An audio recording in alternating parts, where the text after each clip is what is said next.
Hello, Feminine Roadmappers. Welcome back to Feminine Roadmap Podcast, the podcast that helps you navigate the challenges and the changes of midlife and empowers you to live a more vibrant second half. If you find us on YouTube today, please don't forget to subscribe and ring that bell. If you are on a podcast platform, please subscribe, rate, and share this conversation.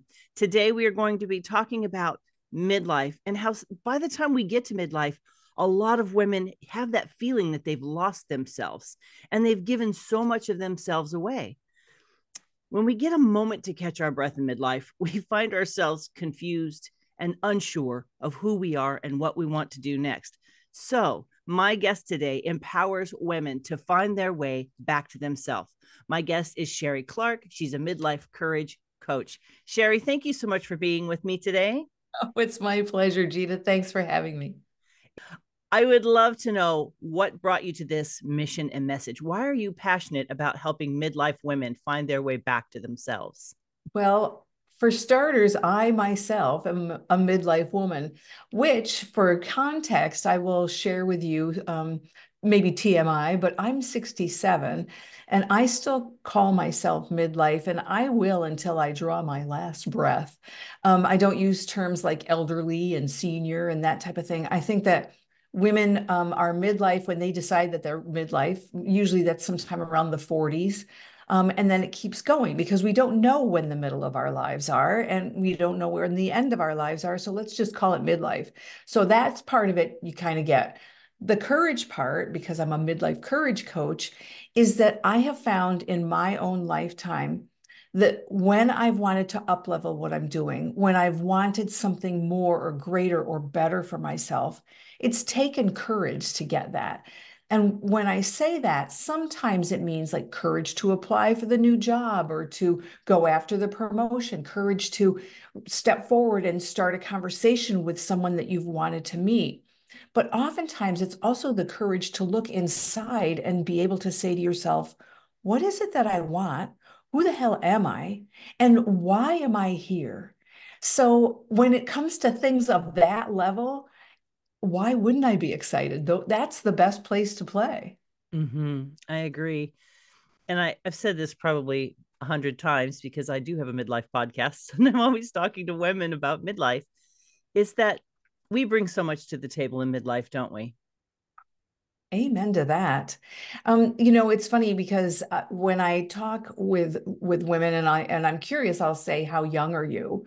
Because it's not about being old; it's being young. And the other thing is, we've got experience. Mm-hmm. This isn't my first rodeo. It sure isn't yours either. And I think I've seen, if I haven't seen it all, I've seen a lot of it and experienced a lot of it. And I've learned, the lessons that we learn are mission critical. Mm-hmm. Things like when to keep your damn mouth shut, which battles to pick to fight, what that you really can do it. We learn fake it till you make it. I mean, all of those things that when you're 17, you might be cuter, got a tighter little butt, but you're dumb. When it comes to the life experiences, I think about some of the mistakes that I've made in my younger years from 17 to on up. And I think, wow, what was I thinking? Yeah. It's really funny. My girls are in their 30s. And so they, in the workforce, they're around a lot of younger people and they're just amazed. And we joke about that kind of knowledge gap, things that they're not, my girls are young, but they feel old, Yeah, you yeah. know, and now they're saying midlife starts at 35. And I'm like, no, it can't start at 35. That's a little early, isn't it? Yeah, So, but there, to your point, we don't know where the middle is.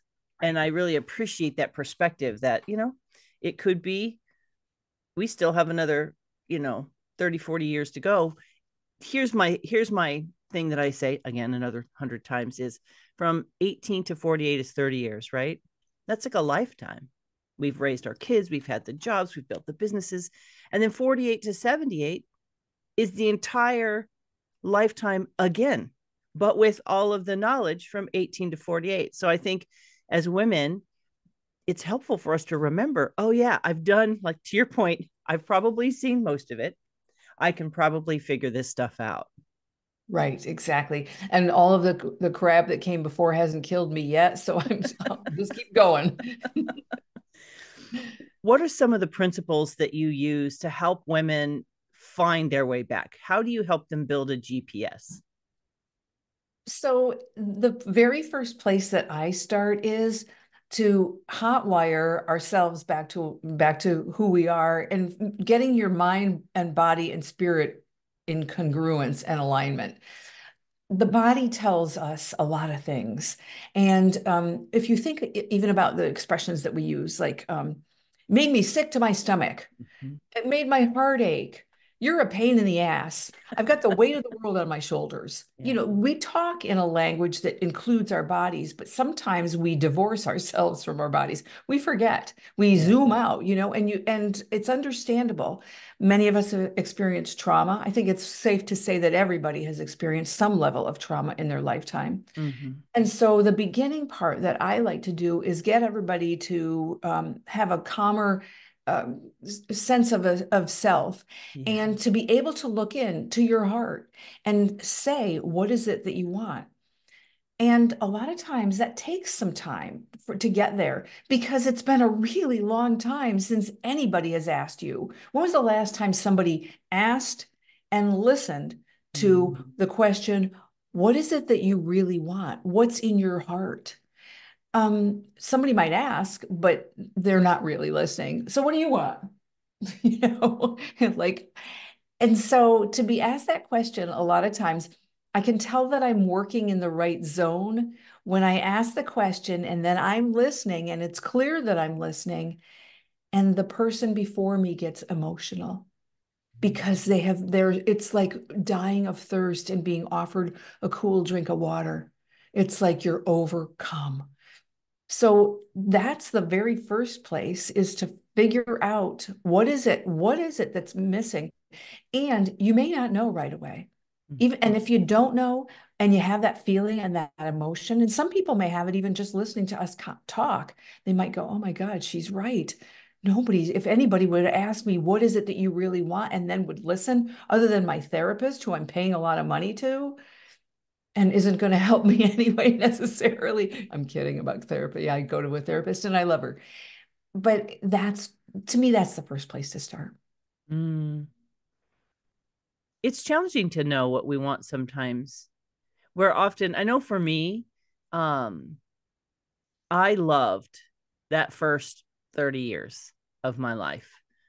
I poured into my family, my children, and I loved everything about it. So for me, the transition was more, oh, I did what I wanted. Like I really loved it. I loved that season of my life. I feel like it's some of the greatest work I've ever done is raising my daughters. So I think for me, it felt a little bit like, well, what can match that? Do you know what I mean? Like for Yeah. where my heart's desire was. So I find for me that it's a journey. Would you agree? It's not like you find it, you hit the target. No, no, you're right. And I love that. And congratulations. You're one of the few that has loved a piece of their life so profoundly. And I hope it's that you're just forgetting everything that was bad that happened about it. So Probably in there somewhere, right? yeah, and that's good. Selective memory can be very to work to our advantage. But to you, I would just shift the question a little bit. Instead of, what is it that you really want? It's what is it that you want next? And Mm-hmm. so then you're asking your heart, okay, we've done this. Where do we go now? Who are we now? What's changed? What are we ready for? Because at some point, if you stay in anything for too long, like I had my very first job, I've actually only had one job in my life, and the rest of the time I've been an entrepreneur. So the first job that I had, I was 23 years old, had just got my master's degree. I worked at a university. It was awesome. I did it until I was 28. It was 5 years. And I loved it. I couldn't imagine doing anything else until I got to be 28, and I was like, I got to do something else. I can't keep doing this at this pace, at this pay. And there comes a point when you outgrow wherever it is that you Mm-hmm. are. Whatever that outgrow part looks like, It might be that I've done it too much. I'm tired of it. I'm over it. Just like food. If you think about food, like I can remember in grade school and high school, you could get the ice cream sandwich. At that time, it was 10 cents. My dad would always give me an extra 10 cents so I could buy an ice cream sandwich. And I did every day until one day I bit into the ice cream sandwich and I'm like, if I eat one more of these things, I'm going to puke. And we get like that about parts of our lives, or for whatever reason, it's not going to work anymore. So it's the same thing, it's just different circumstances. Yeah. And I love the word seasons, to remind ourselves that we tend to lump life, this is life, right? But actually, life is segmented into seasons. Some of them are more enjoyable, some of them are more challenging. But, I think that having that joyous experience of enjoying the ice cream and then hitting the wall with that ice cream are the two sides of the coin to help move us on. Wouldn't you agree? When things happen in life, like we're really enjoying it and something changes, Yes. that change is where you can begin to ask the questions: is what's going on in my mind? Yes. And just to take it into an everyday thing, think about your exercise routine. If you're doing something and you're doing the same exercise, the same stations at the gym or the same whatever it is, at some point it stops working. Yeah. It's not, you're not going to keep getting better or stronger or more fit. It's just going to be over. So you got to do something and change it up. And life is that way too. Mm. Yeah, I think as our mind and our hearts expand with the joys and the sorrows, it does profoundly begin to shift us. And I think the shift is good. I think comfort, comfort can cause us a little bit of trouble sometimes. Wouldn't you agree? Yeah, comfort can lead to complacency. It's like the groove that becomes a rut that becomes a grave. It's Mm-hmm. like there, and it can happen without us knowing it. It can happen for a bunch of reasons. One could be because we're a little lazy. It's like, hey, I know this. I can name that tune in two notes. And so why would I grow and stretch and learn something new and get out of a comfort zone and, have to learn new stuff all over again? And I don't fault anybody for that. I'm not saying it to shake my finger and wag it and say to somebody, don't do that. Hell, I've done it. There are times I've had to been ejected from my comfy seat. And oftentimes that'll happen in a relationship. There'll be if it's a partnership, one of the partners becomes dissatisfied. Well, something's got to change because you can't just stay in that mired in that mess for a long period of time. Same thing with career. You can stay, you don't have to quit, but your life is going to devolve because you're going to be getting up in the morning, hitting the snooze, feeling like hell, and that'll affect other parts of your life. So it's all interrelated. Mm-hmm. Hitting snooze, that's a good analogy, isn't it? Where am I hitting snooze? That might be a good question. Oh, that's a fabulous question. I'm stealing that one, Sheena. I think there are, back to my seasons thoughts. I think there are seasons where hitting snooze has a protective purpose. When I was thinking about when my father-in-law died and I was caring for my mother-in-law, I did hit snooze on a lot of things because my bandwidth, energy, mental and emotional, I needed to understand this is not the time to push all the boundaries out. This is Right. a time to kind of, and so I think what we're talking about is recognizing where you are, where you want to go. And then there's that dance that happens with where I am and where I want to go. And what is your experience in the challenges that women come up against as they develop the courage that you help them find? Before I answer your question, I want to reframe something for you. I don't think you hit the snooze when you were being a caregiver. I think you hit pause. There we And go. I think there's a very big difference. And so I wanted to make sure, not just for listeners, but for you, that Yeah. that wasn't that you were copping out or whatever. It was, you needed to do that so you could devote your resources and Mm-hmm. your energy to that which was most important in front of you. Well, Okay. thank you. Thank you. I Yes. appreciate that. Yes. So your question, I'm going to paraphrase it to make sure that I got it correct, is what are the kinds of things, that obstacles that come up when you decide that you're going to make some change, and you're like, all right, it's like New Year's resolutions, I'm going to do this. Yeah, that's it. Starting on January 3rd, I'm going to do blah, blah, blah, blah, blah. Is that correct? Is that where we're going? Yeah. What are the barriers to the courage, and how do you Okay. help them overcome it? The first and biggest, most profound one is self-doubt. Like, Mm. you're the one that gets in your own damn way. And it's like, I do a group program. It's a group of women all over the world that get together every week, and we meet for a year. And recently we had a conversation about imposter syndrome. And I asked, and also feeling like not wanting to speak up in front of a group because you're going to feel like you're an ass, or being afraid to volunteer for something because you think you'll fall on your face. And I asked the Zoom group, raise your hand if you've ever felt like that.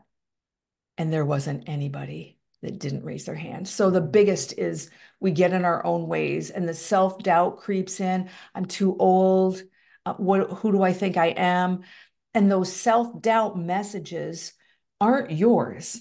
They Mm-hmm. were put there. They were sown in your garden by somebody else. And oftentimes it's our families of origin. I'm not blaming people's parents and saying, it's your parents' fault that every damn thing that's wrong with you, they caused it. That's not my point at all.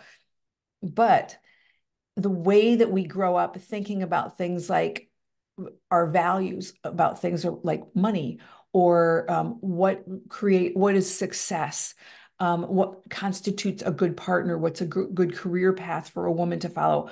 Those are the kinds of things that we learned from our parents. Doesn't mean that we bought them lock, stock, and barrel, but we were influenced by parents and teachers and the caregivers around us at that point in time. If you think about it, those people who instilled those beliefs and values in us learned them from somebody else. And so if it's your family of origin, you go back a generation, and then you go back a generation from there. And you can see why therapists will often talk about generational trauma and things that are carried forward. The good news is you can break that by being aware of it. Mm-hmm. But if we walk around in a coma and don't stop and think about, where did I get that belief? Where did that come from? Is that actually true? Is that me, or is that somebody else that I'm parroting without even thinking about it?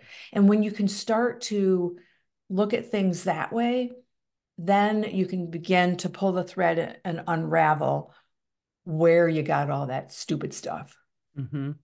What's interesting is sometimes I'll be in a situation where I will tune into a comment or an attitude or something from, say, a family member, uh, and I'll realize,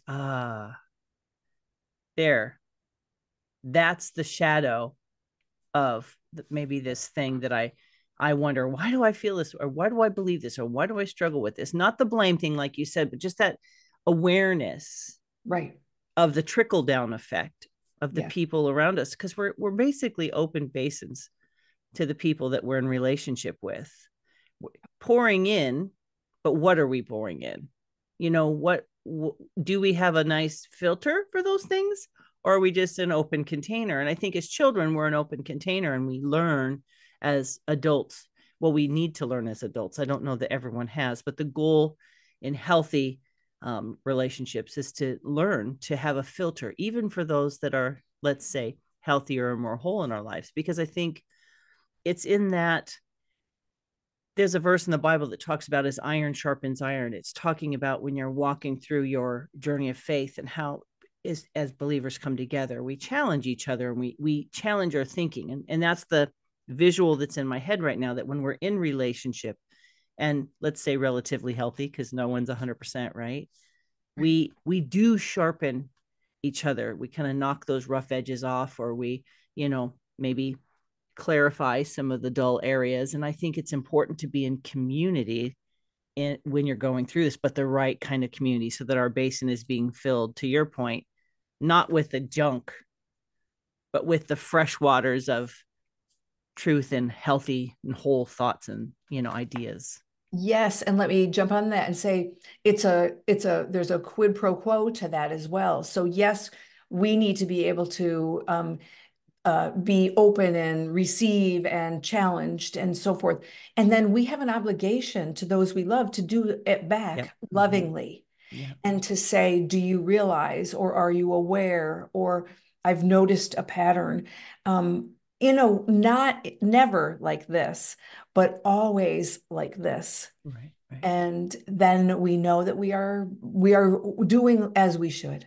Yeah. That's that, as iron sharpens iron. It's two, let's say two swords Right. coming against each other, you know, refining each other. And I think that's the beauty of this season of life is the women that I meet through this podcast, yourself included, there's a wisdom, there's a life experience, there's a richness that each person brings.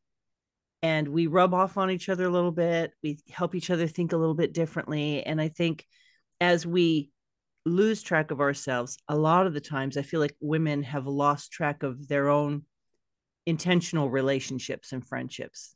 Like I think about back when I was homeschooling, our community were the people that were homeschooling with us, and those people carried through all those years and maybe a little bit beyond.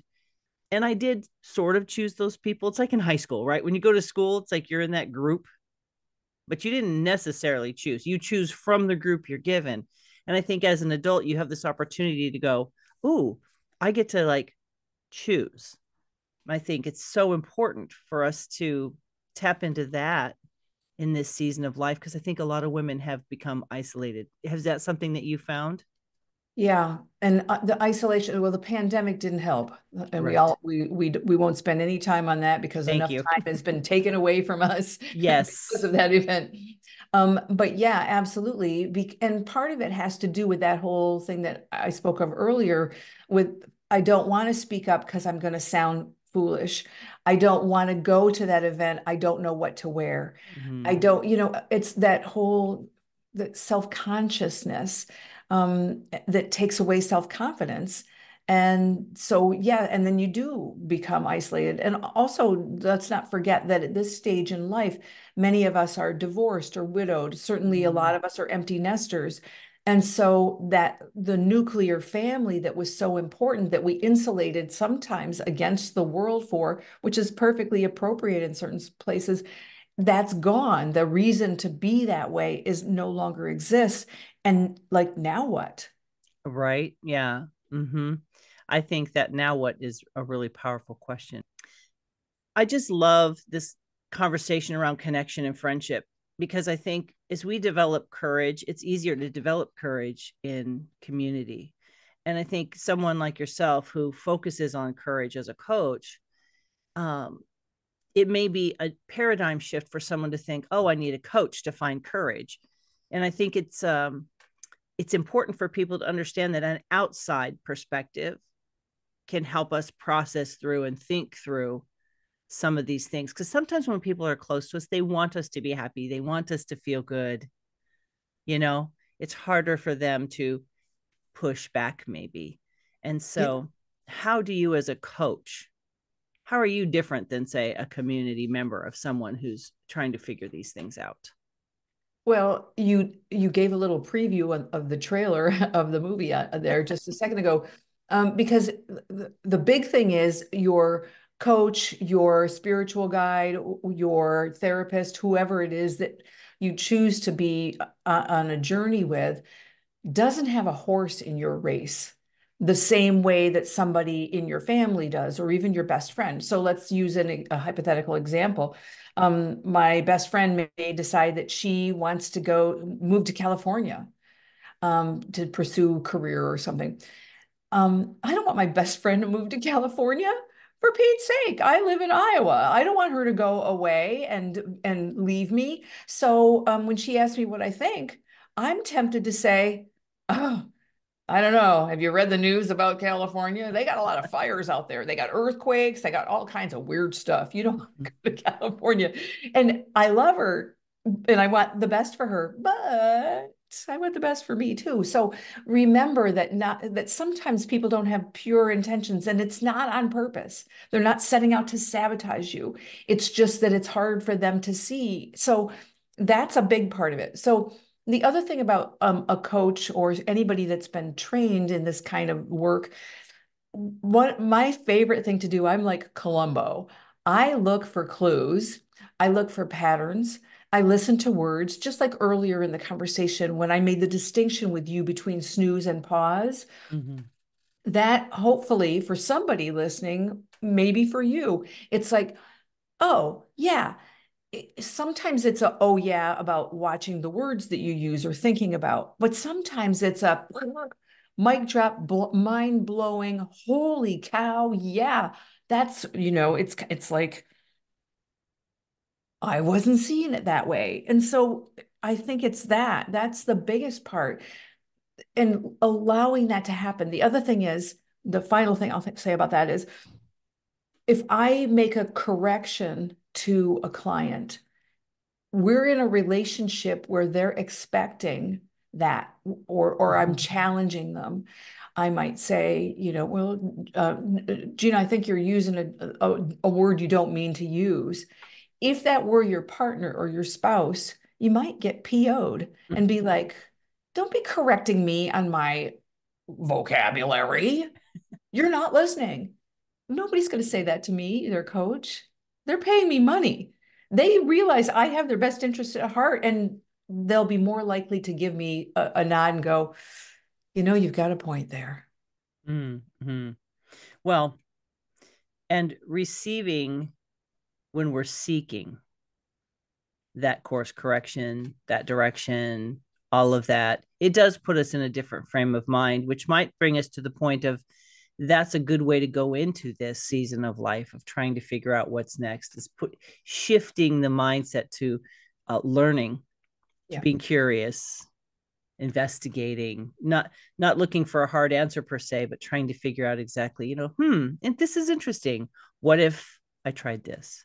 What Right. if, you know, just what ifing your way for a little bit and kind of tapping back into the things that bring us joy. And it does take courage, doesn't it, to step into even something you used to do like 20, 30 years ago, you know? Oh, yeah. Especially if you're in your mind, you've got a snapshot of what you were like at that point in your life when you left it. Like if it's a physical thing, an example, I'm a recovered runner, and so I ran for years and years and years. If I went and I don't run any longer, I'm more of a walker. But let's say I got a bug up my butt, and I said I'm going to go back to running. Well, when I left running, I ran a minimum of 6 miles every single day, and I had a speed that I was used to and a route that I could do, and it included hills.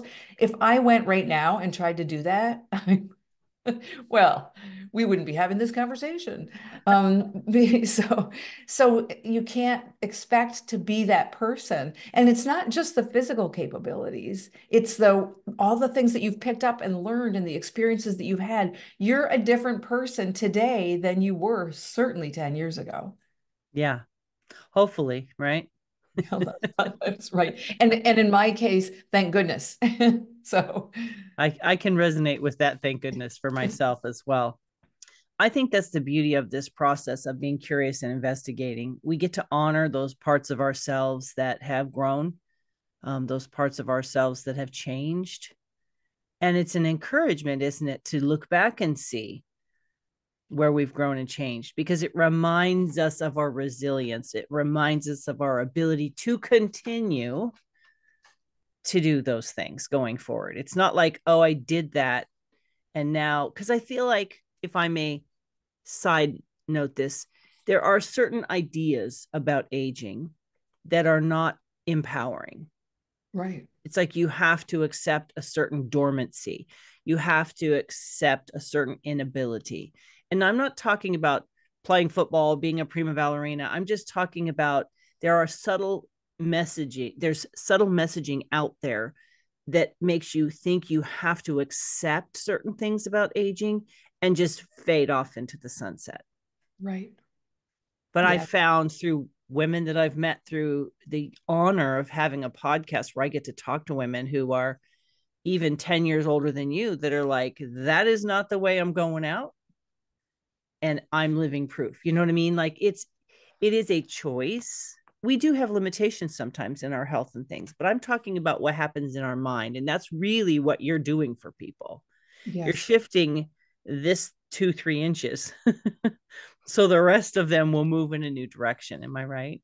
Absolutely. And remember the things that we talked about values and that them being transferred from family of origin or caregivers bringing up. We learned about aging from that same population. Mm. And oftentimes, sometimes it was spoken, but more often than not, it was observation. Yeah. And when I think about the woman that I am at 67 and my mother and what she was like, what she looked like, the things that she did, how she wore her hair, her clothes, and so forth, and then think about her mother, it's worlds apart and worlds of difference. And I moved out. I left my hometown when I was 17 and never went back. So I didn't spend a lot of time around my family of origin. I was off first generation college, going to graduate school, moved out to Iowa to take my job and blah, blah, blah, blah, blah. And so I wasn't immersed in that. And so I got the different viewpoint, but it's easy to view something that you're around every day and say, that's what it's like to be that age. That's what it's like to be retired. That's what it's Mm-hmm. like to be a widow. And it doesn't necessarily have to be. Mm-hmm. I love that reminder. I think that way naturally. I didn't necessarily come from that, but I'm wired a little wonky compared to what maybe I would. But that possibility, it doesn't have to be a big thing. And I think that that might be something to take a moment for the listeners and think it doesn't have to be a huge change, Yeah. right?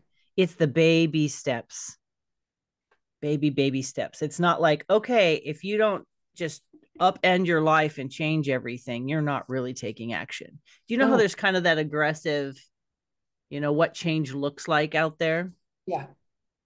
I'm so glad you said that because when you think about it, like the word courage, it's a word that people, like and embrace, but it's also can be an intimidating word. Mm-hmm. It's one of those words that you expect to see in bold typeface and a little bit bigger than the other words in the paragraph. And it doesn't have to be. Courage can be very quiet. Mm-hmm. Courage can be something that nobody else sees. It might be the courage to admit that you're wrong, or the courage to make some little, like you're saying, a small shift, a paradigm shift. Sometimes the courage that you need and the change that we're talking about isn't wholesale change, like quit the job, divorce the husband, move to another state. It doesn't have to be that. It could be that the change is as a realignment inside where you say, I'm looking at this all wrong. And I'll give you a very fast example. I had a woman I was coaching who decided she hated her job. She wanted to get out of it. She wanted more than anything to be an entrepreneur. She was also raising a child, and we did some exploration. And because I've been an entrepreneur since I was 28, nonstop with several different businesses, it's an area I know a great deal about. So I was kind of coaching her on both sides of it. Let's talk about being an entrepreneur and what that world is like. Let's talk about making change and what things you need to take into consideration. Ultimately, she made the decision that she was going to stay in her job, not because she got scared, not because she quit or she bailed out, but because she said this to me. She said, you know what? My job, this isn't my forever job, but my job makes the other things in my life possible. And those things right now, in this moment, are more important to me. So Mm-hmm. I'm going to stay where I'm at. And when the time is more right, I'll be back.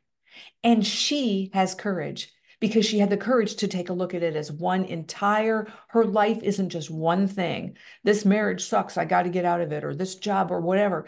It's your entire life. And how does that fit together? So Mhm. her shift, her courage, her change was to put on that different pair of glasses and say, this job isn't fabulous, but it pays money. I've got freedom and I can raise my child the way that I want to. And I can't do that as a startup business because it takes too damn much time. Mm-hmm. Mm-hmm. I like that you pointed out that the change was not the actual change of job, it was the change of perspective. Attitude is so, it's like my parents would say, attitude is everything. And I'm like, blah, blah, blah, blah, blah. But all right, mom, dad, you were right. It is. It's so much. There are some things that you have to do. You don't have any choice about it. I've got a dentist appointment in 2 weeks. I need to go.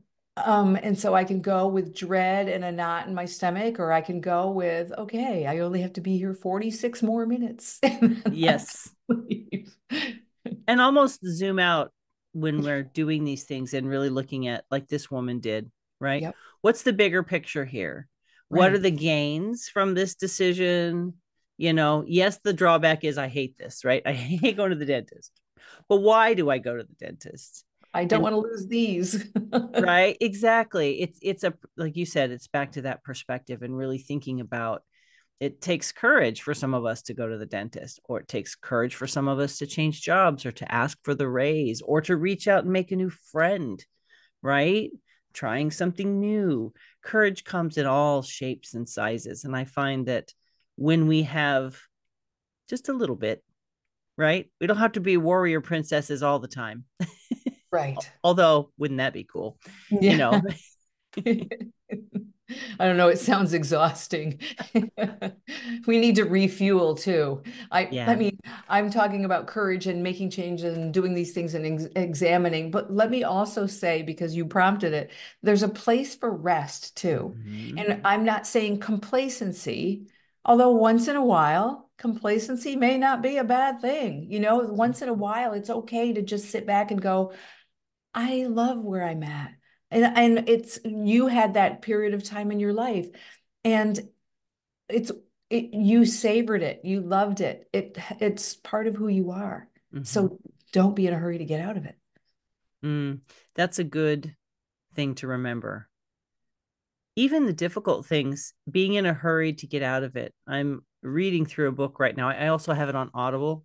So I'm like listening and reading because I really want to go through it. It's called The Resolution for Women. And there's this what's next personality. Like, I'm a mover and a goer. And I think that, like you said, the savoring the moment, the pause, the productive pause, if I could use those dichotomies together. It's a pause that has a purpose, right? To rest our mind, our body, our soul, or to just breathe in the moment and not miss this moment that'll never be back. Yes. Yes. And anyone listening who is a mama and has watched their child sleep, in my case, I'm a pet mama, and I sometimes will watch my cat, and he's just so peaceful, and I can tell when he's dreaming. And you watch their tummies go up and down, and it's like, you know what? It's the crap that happened an hour ago doesn't matter. It doesn't matter. It will, this too shall pass. The bank got something wrong. They'll get it figured out. Yeah. Those moments that you're talking about are those little gifts that if we're taking the time, we have the opportunity to unwrap those little gifts. Yep. They're little shots of encouragement, to our soul. They really are. Yep. So let me ask you this, Sheree, if you had to give, I'm going to redo that because I realized I was doing this. I realized video has taught me a lot about my thinking habits with Mm. my physical body. I'm trying to catch them and not do them as often. So let me rephrase that. Just Because like a reflecting back to you. yeah, some people are like, oh, I can't stand to see myself on video. I'm like, I'm so over that. I'm in my 7th year. I'm like, yeah, whatever. I mean, it is what it is. Right. I can be like this hair here. I could be really bothered by it, or I could be like, I didn't realize it was sticking straight up. Although running your fingers through curly hair is a very scary option. Let me ask you that question again. All right. So, Sheree, if you were to give my audience three key takeaways, three things you really want them to anchor in, maybe starting points, maybe encouragements, whatever is in your heart right now, what would those three things be? I would say the first thing is it's never too late. Mm-hmm. And I hear that often. And when we were talking about what age is midlife, I again, at my ripe age of 67, I'm looking ahead and saying, I love my coaching practice. I love what I'm doing. And I'm thinking about making a few adjustments, some shifts, some changes. I don't know what it looks like. And I'm not being coy. But I will tell you, I walk my talk. I asked those questions. I did some renovation to my house, which I love, but I wanted it to change it up. So it's not too late. Don't do that to yourself. Mm.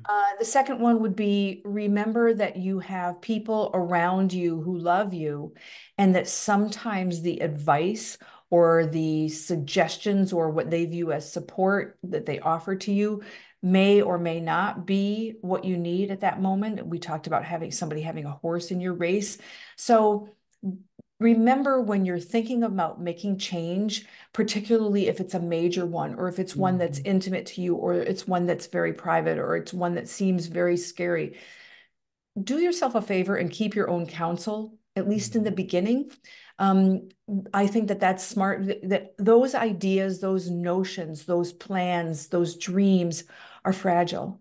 Mm. And if you take it out and you present it to someone who's not in a good mood or doesn't have your best interest at heart or has their own agenda or whatever, and they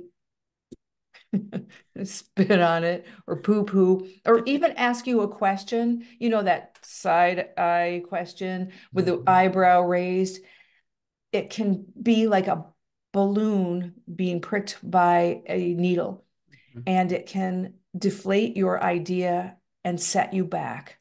So it's not being secretive or elusive, it's being mindful of yourself. So that would be the second one. And the third one is don't be afraid to ask for help. Don't be afraid to go outside of your sphere of influence, coaches, therapists, others, um, clergy, whatever it is. Don't be afraid to seek guidance or counsel in other places, particularly, once again, in a place where your decision won't be influencing that other person and vice versa. Mm. I like how you talked about, our dreams and our those things that are kind of inspiring us are fragile, they're precious. And I think there is a time, I just in agreement with you that there's a time that maybe we shouldn't reveal them yet, Right. not out of fear, but just out of nurture, right? Just Yes. nurturing that and giving it some time to gain some strength and clarity, right? Because it's probably going to look a little different from one end of that thought to the execution of it. So thank you so much for those wise words. How can people find you, Sheree? The best place to find me is at my website, which is fork-road.com. And I'm sure you'll probably put that in the show notes. That's you can reach me directly from there, send me an email or whatever, and link to my social media and all that sort of thing. But there's a lot of resources on my website, and that's where I would send you. All right, fantastic. Well, Sheree, I want to thank you so much for being with me today and for sharing your wisdom and just your knowledge. It's so important for us to have women like you that will step forward and encourage, empower, challenge, share the journey that you've been on. We need that. We need women like you who are ahead of us. And that is really the greatest gift that you can give is just sharing what you've learned, what you know, and your heart to help women find that center, that kind of North Star in their life in this season. And I'm really grateful for what it is that you do and how you show up in the world. Thank you. Yes. Friends, today, if you find us on YouTube, all you have to do is look down below. Her website will be right there for you, so you won't have to go anywhere. But if you're on a podcast platform and driving, you can go to www.feminineroadmap.com/episode 358, and I will have the link there in the show notes. Friends, this is a great conversation and a reminder that life is a continual journey. There's no age where your life ends while you're still living, unless you choose it to be so. And to have the courage to face each day with a little bit of curiosity, hope, just optimism that one little shift, one little thing you're curious about, just holding a space for that is really empowering. Find that community, that circle that will help you move forward in a healthy and whole way. Reach out to Sheree if you're looking for someone who can help you find and build that courage.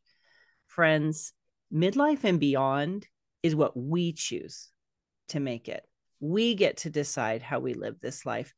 Things may happen that we don't have control over, but we get to choose how we think about it, how we respond to it, and the action that we take. So this whole conversation is to remind you to have the courage to shift toward a life that you really want to live, regardless of what your age is. Why not? And what if? What if it's just waiting for you to make that decision? Thank you so much for being with us today, friends. I look forward to sharing more inspirational people, strategies, and conversations with you in the weeks to come. Take care, my friends. Bye-bye.